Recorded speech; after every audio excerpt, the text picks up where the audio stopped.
राधे राधे साथियों, स्वागत है आप सभी का आपके अपने चैनल प्रोग्रेस पॉइंट में। और मैं हूँ रिचा। साथियों, जैसा कि आप सभी जानते हैं कि हम जो है आपको हर बार एक नया प्लान तैयार करना बता रहे हैं, जो मैक्रो टीचिंग में भी काम आएगा और आपके फाइनल टीचिंग में भी काम आएगा।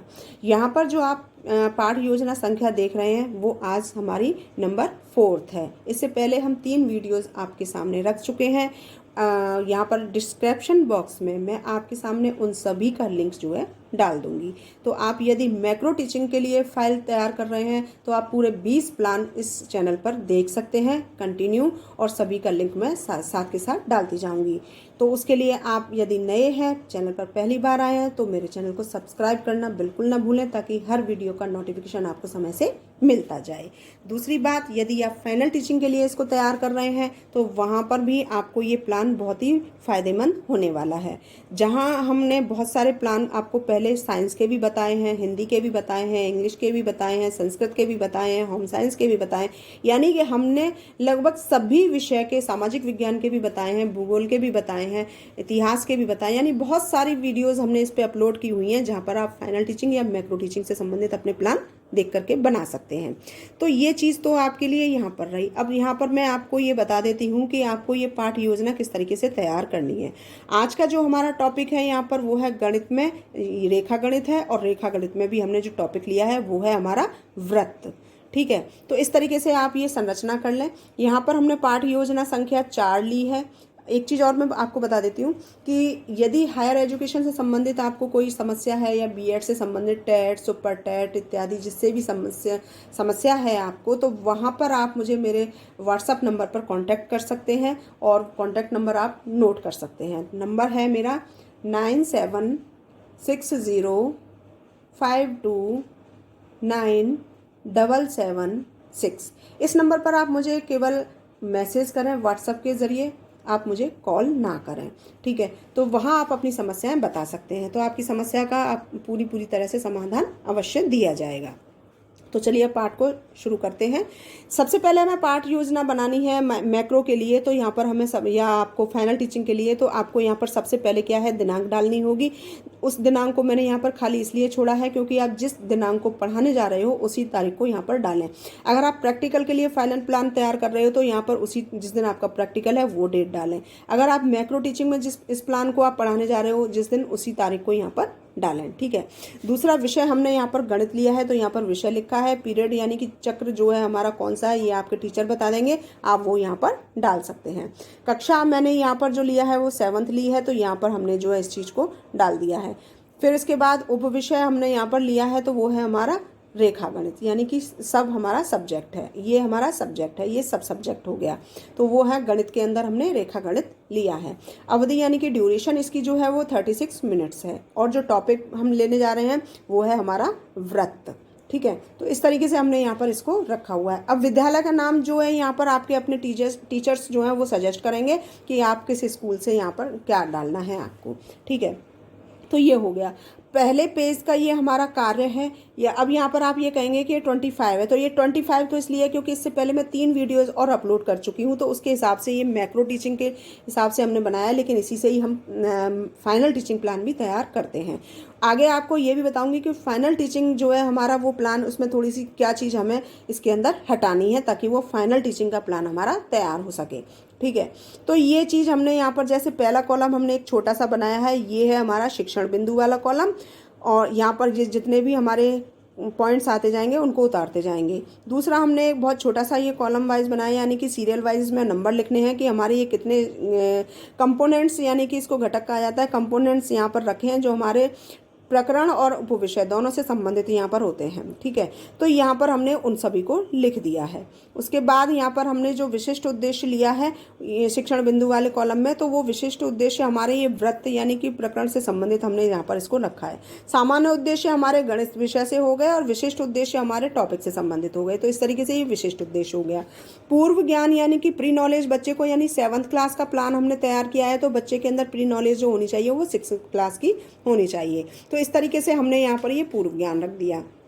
इसके अंदर रखा है कि छात्र वृत्त रेखा कोण के विषय में आंशिक जानकारी रखते हैं। यानी कि यहाँ पर जो वृत्त है वो रेखा के माध्यम से ही बनता है ना, तो इसलिए यहाँ पर अब पूरी डिटेल हमने रख दी है कि छात्र जो है वो वृत्त तो वो तो है ही है, लेकिन रेखा कोण के विषय में भी एक सामान्य जानकारी रखते हैं। तो ये उनकी प्री नॉलेज हो गई। फिर आगे वाला हमारा इस पेज का लास्ट वर्क जो होता है वो ये होता है कि इसमें कुछ TLM यूज़ करना होता है, उसको कहा जाता है सहायक सामग्री। जो सहायक सामग्री आप यहाँ पर चार्ट, मॉडल जो भी आप यूज़ कर रहे हो उस चीज़ को यहाँ पर डालना होता है। तो यहाँ पर हमने शॉर्टली लिखा है कि समस्त, अगर आपके पास कोई चार्ट आप नहीं डालना चाहते हो हर चीज़ का विवरण, तो यहाँ पर समस्त कक्षोपयोगी सहायक सामग्री आप लिख सकते हो। तो ये तो हमारा पेज नंबर 1 का कार्य हो गया। दूसरा पेज नंबर हमारा जो आता है वो इस तरह से है। अब यहाँ पर ये आप देखिए कि ये पेज नंबर हमारा दूसरा है और ये तीसरा है। तो यहाँ पर हमें ये दूसरा और तीसरा नंबर तो डाल देंगे हम यहाँ ऊपर, लेकिन हमें ये काउंट जो करना पड़ेगा वो दूसरे पेज के ऊपर ही काउंट करना पड़ेगा, लेकिन नंबर हम यहाँ पर ऊपर डालेंगे। तो page number 2 and page number 3 इस तरीके से डालेंगे, ठीक है। अब यहाँ पर क्योंकि इसको कमांड लेते हुए ही हमें चलना है, किसी भी पाठ योजना की तैयारी की जाती है तो वहाँ पर उसका इंट्रोडक्शन जरूर निकाला जाता है और हर पाठ योजना का एक अलग इंट्रोडक्शन होता है, उसको कहा जाता है प्रस्तावना। प्रस्तावना हमने यहाँ पर लिए तो प्रस्तावना के 3 कॉलम हमने तैयार किए हैं। पहला है यहाँ पर क्रम संख्या, यानी कि यहाँ पर प्रश्नों की संरचना लिखी जाएगी, कितने प्रश्नों की संरचना की है। यहाँ पर आपका खुद का यानी पीपल टीचर का है या तो उस जगह लिखेंगे छात्राध्यापक क्रियाएं, लड़कियां अगर बना रही हैं तो वहाँ पर लिखेंगी छात्राध्यापिका क्रियाएं, और यहाँ पर छात्र उत्तर देंगे तो ये हो गया हमारा छात्र क्रियाएं। अब इस तरह से हमने यहाँ पर ये 3 कॉलम तो तैयार कर लिए। अब इसमें प्रश्नों को हमने एक एक करके डालना है। तो प्रश्न नंबर 1 तो यहाँ पर आप डालेंगे तो ये है हमारा, जैसे पहला क्वेश्चन आता है कि क्रिकेट किस उपकरण से खेला जाता है। तो यहाँ पर हमने पहला प्रश्न पूछा तो उसका उत्तर बच्चे जो देंगे वो कहेंगे गेंद और बल्ला।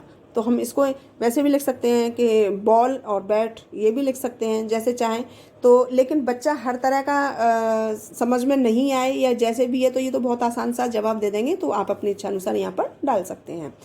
हमें आसान से आसान प्रश्नों की संरचना करनी है, मतलब ये है।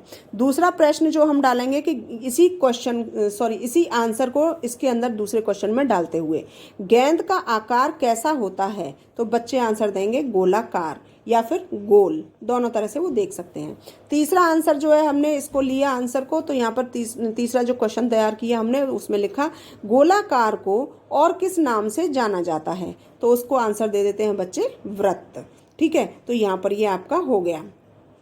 अब यहाँ पर वृत्त के विषय में आप क्या जानते हैं भाई, आपका जो प्रकरण था वो वृत्त था, ठीक है। अब उस वृत्त को हमने बच्चों के मुंह से निकलवा लिया, तो वहाँ पर हमने जो अंतिम प्रश्न की संरचना हुई है वो इसी के माध्यम से हुई है जो बच्चों ने निकाला है।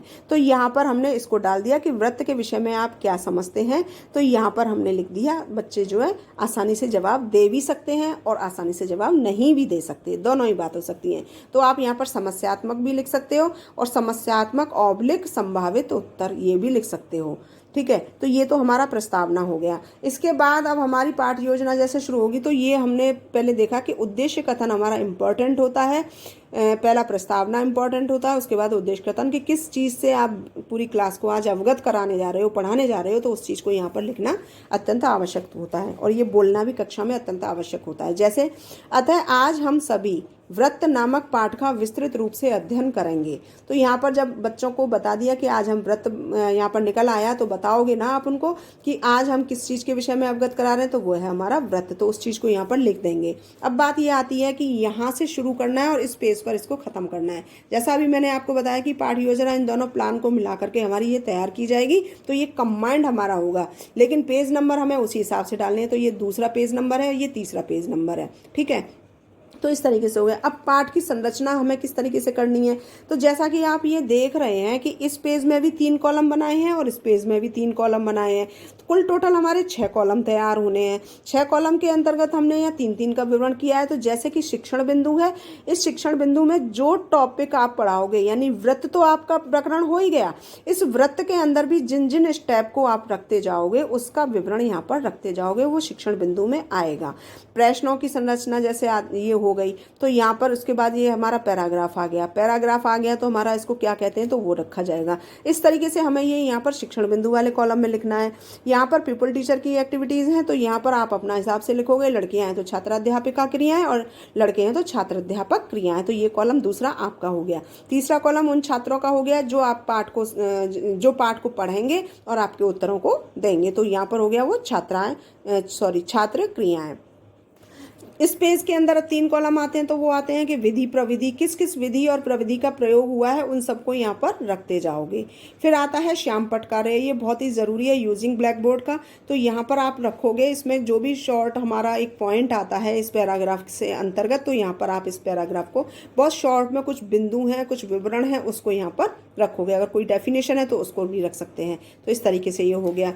अब बात यहाँ पर आती है कि ये जो आप देख रहे हैं यहाँ पर इस तरीके से, तो ये एक सहायक सामग्री हो गई जो आपने TLM यूज़ किया है चार्ट के रूप में। तो उसको यहाँ पर बनाया, हाथ से बनाया, आपको मार्केट से भी अगर मिल रहा है, अवेलेबल है, तो आप यहाँ पर उस चीज़ को पेस्ट कर सकते हैं। अब यहाँ पर ये बात होती है, ये तो फाइल के अंदर चिपका दिया। बात आती है आप क्लास के अंदर कैसे यूज़ करोगे। तो क्लास के अंदर जितने भी आपने स्टेप लिए हैं, जैसे पहला स्टेप यहाँ पर ये आ गया, ऐसे ही हमें 3, 4, 5, 6 जितने भी आप स्टेप क्लास के अंदर 36 मिनट की अवधि में पढ़ा रहे हो, उतने सभी स्टेप्स के कुछ छोटे छोटे चित्र जो हैं आप बड़े चार्ट पर आप हाथ से बना के ला सकते हैं या पेस्ट करके ला सकते हैं। उसको क्लास के अंदर आपको हैंग करना होता है। जैसे कि आप रोलर बोर्ड ले जाते हो, उसी तरीके से आपको चार्ट भी ले जाना होता है बड़ा, वहाँ पर हर स्टेप का विवरण होता है और उसी को आपको हैंग करना होता है जब आपकी प्रस्तावना निकल जाती है उसके बाद। ठीक है, तो यहाँ पर ये आप पहला स्टेप से देखिए कि जैसे पहला आता है कि वृत्त के अंतः और बाह्य क्षेत्र। तो यहाँ पर आप वृत्त के विषय में सब बच्चे जानते हैं, अब लेकिन वृत्त क्या है, उसके अंतर और बाहर का क्षेत्र क्या है, उससे संबंधित यहाँ पर आप बताओगे। तो प्रश्नों से ही शुरुआत करनी होती है। जैसे कि गेंद का आकार कैसा होता है, तो बच्चा कहता है गोलाकार। वृत्त किसे कहते हैं, गोलाकार को गणितीय भाषा में क्या कहा जाता है, तो वो वृत्त हो गया। वृत्त किसे कहते हैं, तो यहाँ पर छात्र उत्तर नहीं देंगे, तो छात्र निरुत्तर हो गए। अब जब छात्र निरुत्तर हो गए, तो अब यानी आपको ये वृत्त के विषय में बच्चों को बताना है, तो वो चीज़ यहाँ पर पैराग्राफ हम लिख देंगे। जो पैराग्राफ होगा उस चीज़ को यहाँ पर कहा जाता है ज्ञानात्मक। ठीक है, यहाँ पर पूरा नहीं आया है तो अगले पेज में आप इसको कंप्लीट करोगे। तो यहाँ पर इस तरीके से जब आप समझा रहे हो तो बच्चे यहाँ पर क्या कर रहे हैं, छात्र ध्यानपूर्वक सुन रहे हैं। ठीक है, अब यहाँ पर मैं ये बता दें, तो ये प्रश्नोत्तर की एक्टिविटीज़ थी, तो यहाँ पर प्रश्नोत्तर विधि हो गई। यहाँ पर छात्र ध्यान से सुन रहे हैं और आप समझा रहे हो, तो ये व्याख्यान विधि हो गई। इन दोनों को मैं अभी आपको बता चुकी हूँ। अगले पेज पर जैसे इसका थोड़ा वर्क अगर रह गया तो अगले पेज से शुरू करेंगे, अगर खत्म हो गया तो नेक्स्ट हम यहाँ से स्टेप 2 वाला शुरू कर देंगे। तो देखते हैं अगला पेज। जैसे ही हमारा पिछले पेज का वर्क थोड़ा सा रह गया है तो हमने यहाँ पर इसको स्टार्ट कर दिया है। अब ये पूरा पैराग्राफ हमारा यहाँ पर आ गया। तो यहाँ पर आप समझा रहे हो, बच्चे उस चीज़ को ध्यान से सुन रहे हैं। तो यहाँ पर विधि हमारी जो आ गई वो आ गई व्याख्यान विधि। अब यहाँ पर ये पैराग्राफ आपने समझा दिया, तो अब ये जानने की कोशिश भी की जाएगी कि बच्चे की समझ में कितना आया। तो उसके लिए आप बच्चों से कुछ प्रश्न पूछोगे। तो जो प्रश्न पूछेंगे वो प्रश्न हमारे आएंगे यहाँ पर बोधात्मक प्रश्न। तो प्रश्नों की संरचना इस तरह से है, इसी पैराग्राफ से लोगे कि स्थिर बिंदु से निश्चित दूरी पर आबद्ध आकृति को क्या कहते हैं, तो उसको कहते हैं वृत्त, क्योंकि आप बच्चों को समझा चुके हो। तो इस तरीके से यहाँ पर कुछ प्रश्नों की संरचना रखनी है इसी पैराग्राफ से। तो यहाँ पर उत्तर आ जाएंगे, यहाँ पर प्रश्नोत्तर विधि हो जाएगी। अब यहाँ पर ये जो आपने लिखा है, जो भी इसके अंदर मुख्य बिंदु आए हैं, कुछ पॉइंट्स ऐसे आए हैं, तो उसको आप यहाँ पर एक चार्ट के रूप में उस चीज़ को एक शॉर्टली यहाँ पर रख दोगे समझाने के लिए। उसी से संबंधित आप अब पूरे उसमें जो जो चीज़ आई है तो यहाँ पर उस चीज़ को एक चार्ट के रूप में रखोगे। ठीक है, ये पहला स्टेप हो गया। दूसरा स्टेप हमारा यहाँ से आता है कि वृत्त का व्यास तथा परिधि। तो उस चीज़ को जब जब स्टेप आएंगे तो उसको हम विकासात्मक प्रश्न के रूप से जानते हैं। तो यहाँ पर हमें उसी से प्रश्न पूछने होते हैं। तो प्रश्न हम पूछेंगे, जैसे इसमें समझा दिया था, उसकी अगला स्टेप यानी कि वृत्त का व्यास तथा परिधि से ही हमें कुछ प्रश्न बनाने हैं, उसी से ही हमें अगला टॉपिक लेना है। तो जैसे कि वृत्त के बीच स्थित बिंदु को क्या कहते हैं, तो ये हमारा प्रश्न हो गया। तो यहाँ पर आंसर आ गया बच्चों का, तो ये प्रश्नोत्तर विधि हो गई। अब ये आपने पूछ लिया, तो ज्ञानात्मक यानी कि इसी से संबंधित अच्छे से डिटेल में बताने के लिए आप यहाँ पर एक पैराग्राफ की संरचना करोगे। उस पैराग्राफ को बच्चे ध्यान से सुनेंगे तो वो व्याख्यान विधि हो जाएगा। जब आपने इसको समझा दिया, समझाने के बाद फिर से प्रश्न ये जानने की कोशिश करोगे कि बच्चे की कितनी समझ में आया। तो आप यहाँ पर जो है ये बोधात्मक प्रश्न जो है उनको रखोगे। बोधात्मक प्रश्न हमारे इसी पैराग्राफ से आएंगे कि बच्चे की समझ में कितना आया। जैसे दो बिंदुओं को मिलाने वाली सरल रेखा जो वृत्त के केंद्र से होकर जाती है उसे क्या कहते हैं, तो उसको कहा जाता है वृत्त का व्यास। तो ये प्रश्न और उत्तर चल रहे हैं, तो यहाँ पर प्रश्नोत्तर विधि आ गई। सेकंड स्टेप से आपके यहाँ पर जो मुख्य बिंदु थे आपने उसको यहाँ पर उतार दिया है। सहायक सामग्री हमारे तौर पर चार्ट के रूप में आपने यहाँ पर एक चित्र जो है वो लगा दिया है। आप अलग अलग दो चित्र भी लगा सकते हैं, दो पैराग्राफ के आधार से आप किसी एक ही चित्र पर आप इतनी बड़ी भी लगा सकते हैं कि या दोनों में कुछ चीज सेम है तो आप एक ही चित्र से आप उसको लगा सकते हैं। तो ये हमारा इस पेज का कार्य होगा। बढ़ते हैं अगले स्टेप की तरफ। अगले स्टेप में हम ये देखते हैं यहाँ पर जो प्रश्न हमारा वहाँ पर नंबर 1 पर था पिछले पेज का, तो यहाँ पर दूसरा प्रश्न हमारा ये आ गया, तो हमने उसका उत्तर भी यहीं पर रख दिया। तो ये हमारा प्रश्नोत्तर विधि हो गया। तीसरा जो स्टेप हमारा आता है वो यहाँ पर है वृत्त के कुछ उदाहरण। अब हमें यहाँ कुछ उदाहरण से संबंधित रखना है, तो बच्चों से फिर से प्रश्न के माध्यम से ही हम ये पूछेंगे तो उनके क्या क्या है। जैसे वृत्त के रूप क्या क्या हैं, तो यहाँ पर चूड़ी, रोटी आदि। ठीक है, ऐसे ही हमने यहाँ पर कुछ प्रश्नों की संरचना ये कर ली, तो यहाँ पर भी प्रश्नोत्तर चल रहे हैं। तो ये हमारी विधि कौन सी हो गई, प्रश्नोत्तर विधि। ठीक है, इसके बाद हमारा यहाँ पर अब पूरा फिर से एक पैराग्राफ आ जाता है, उसको फिर से ज्ञानात्मक कहा जाएगा। और उसके बाद हमने एक पैराग्राफ यहाँ पर लिख दिया। तो जब आप समझा रहे हो बच्चे को, वहाँ पर छात्र ध्यान से सुन रहे हैं, तो ये हमारी विधि कौन सी कहलाएगी, व्याख्यान विधि। ठीक है, इससे संबंधित आप यहाँ पर ये जो है जब पैराग्राफ आपने बता दिया तो उस चीज़ को यहाँ पर फिर से प्रश्न पूछोगे कि बच्चों की समझ में ये पैराग्राफ कितना आया। तो यहाँ पर जो है आप बोधात्मक प्रश्न लिखोगे, उसके बाद इसी पैराग्राफ से संबंधित ये प्रश्न लिख दोगे। तो ये आपका थर्ड स्टेप का हो गया। अब यहाँ पर जो जो विधि आई थी उस विधि को आप उतारते चले जाओगे। ये वो पॉइंट्स हैं जो आपके इस पैराग्राफ में आए थे, उनको आपने यहाँ पर रखा है। ये वो चार्ट है जो इस चीज़ में आपने एक्सप्लेन बच्चों को किया था, तो चार्ट के माध्यम से अच्छे से समझ में आ जाए तो वो आपने यहाँ पर अपने हाथों से चार्ट बना के रख दिया, या फिर आपको मार्केट से आप लेकर के आए थे तो उसको यहाँ पर रख दिया। तो ये सारी आपकी सहायक सामग्री वो हो गई। तो यहाँ पर हमारे ये तीनों स्टेप में ये प्लान कंप्लीट होता है। लास्ट की जो एक्टिविटी होती है वो इस तरीके से है।